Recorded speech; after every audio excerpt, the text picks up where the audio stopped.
কুল্লু নাফসিন যায়িকাতুল মাউত, সমস্ত আত্মা, সমস্ত প্রাণ আল্লাহ তাআলা বলেন মৃত্যুর স্বাদ গ্রহণ করুন, মৃত্যুর স্বাদ গ্রহণ।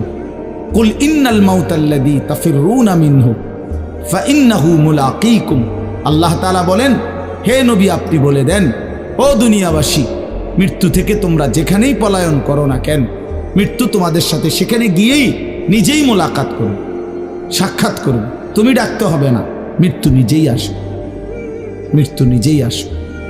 আইনামা তাকুনু ইউদরিকুমুল মাউতু ওয়ালাউ কুনতুম ফি বুরুজিম মুশাইয়াদা, আল্লাহ বলে তুমি যদি এমন একটা বিল্ডিং বানাও, ঘর বানাও, যে ঘরটা অনেক উঁচা, যে ঘরটার উপর দিয়া কেউ ভিতরে ঢুকতে পারবে না, যে ঘরটার মধ্যে একটা ছিদ্র নাই, একদম আটকানো, তো এরকম একটা ছিদ্রবিহীন সুউচ্চ ঘরও যদি তুমি বানিয়ে তার ভেতরেও তুমি আশ্রয় নাও, তো ইউদরিকুমুল মাউতু, মৃত্যু তোমার সেখানেই পৌঁছবে,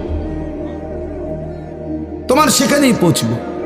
প্রিয় ভাই আমার, বন্ধু আমার, নওজোয়ান সাথীরা আমার, মৃত্যু এক অনিবার্য বাস্তবতা, চিরন্তন বাস্তবতা, এটা গ্রহণ করতেই হবে। হাসলেও মরতে হবে, কাঁদলেও মরতে হবে, সুখেও মরতে হবে, দুঃখেও মরতে হবে। রাজপ্রাসাদ আর অট্টালিকার মানুষটাও মরে যাবে, জীর্ণ কুটিরে যে লোক থাকে, হ্যাঁ, সেই লোকটাকেও মরতে হবে। জীবনে কোনোদিন দুঃখ দেখে নাই যে সেও মরে যাবে, জীবনে কোনোদিন সুখ দেখে নাই যে সেও মরে যাবে, সব মরে যাবে। এটাই সত্য, এটাই বাস্তবতা। অতএব মৃত্যু এক অনিবার্য বাস্তবতা, এটা গ্রহণ করতেই হবে। এটা যদি আমরা মনে রাখি আমাদের জীবন অনেক সুন্দর হইত, অনেক সুন্দর হইত। রাসূলুল্লাহ সাল্লাল্লাহু আলাইহি ওয়াসাল্লাম বলছেন আকসিরু যিকরা হাদিমিল লাযযাত ইয়ানি আল মাউত, আল্লাহর নবী বলেন আমার উম্মত তোমরা বেশি বেশি ওই জিনিসটা স্মরণ করো যে জিনিস তোমাদের সমস্ত স্বাদ, আনন্দ, আহ্লাদ চিরতরে মিটাই দিবে, তোমারে চিরস্তব্ধ করে দিবে। জলজ্জান্ত মানুষটা আমাদের সামনে হাঁটতো, চলতো, উঠতো, বসতো, ঘুরতো, ফিরতো, হ্যাঁ, সেই মানুষটা মনে করেন আমার চোখের সামনে নাই, তার লাশ আমার সামনে, আহা সেই লোকটা স্তব্ধ।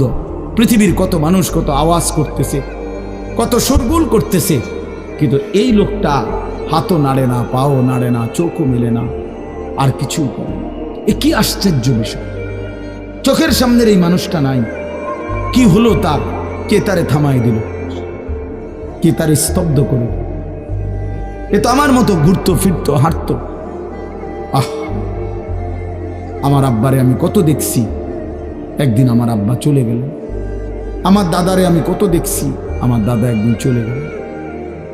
আমার জ্যাঠারে আমি দেখে আসছি, দোয়া করে আসছি, ফুঁ দিয়ে আসছি। এক সপ্তাহ পরে জ্যাঠা ইন্তেকাল করলেন, আবার এক সপ্তাহ পরে আমি গিয়া জ্যাঠার জানাজা পড়াইছি।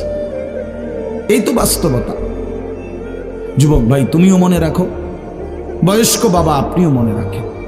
হাসান বসরি রহমতুল্লাহ আলাই একজন বড় বুজুর্গ ছিলেন। উনি বলতেন, তিনি যখন কোনো যুবককে দেখতেন আর বয়স্ক দেখতেন, তো তিনি যুবকদেরকে বলতেন ইয়া মা'শারাশ শাবাব ইন্না যারআ কাদ তুদরিকুহুল আহাতু ক্বাবলা আন ইয়াবলুগা। তিনি উপদেশ দিতেন, হে যুবকগণ শোনো, সব ফুল, সব ফল, সব গাছ চারা পরিপক্ক পাকা পর্যন্ত পৌঁছায় না, তার আগেই অগণিত ফুল, অগণিত ফল, অগণিত চারা গাছ ঝরে ঝরে। এটা উনি মনে করাইতেন মৃত্যুর কথা। উনি এটা বুঝাইতেন, যুবক তুমি দেখো একটা আম গাছের মধ্যে যতগুলো মুকুল ধরছে ফুল, সবগুলো আম হয় না। যতগুলো আম ধরছিল ছোট ছোট, সবগুলো বড় পাকা পর্যন্ত যায় না, তার আগেই ঝরে যায়। ঝরেই যায় বেশি, থাইকা যায় অল্প। তার মানে যুবক, কিশোর, তরুণ এই বয়সেই মৃত্যু হয় বেশি, বৃদ্ধ পর্যন্ত পৌঁছে কম।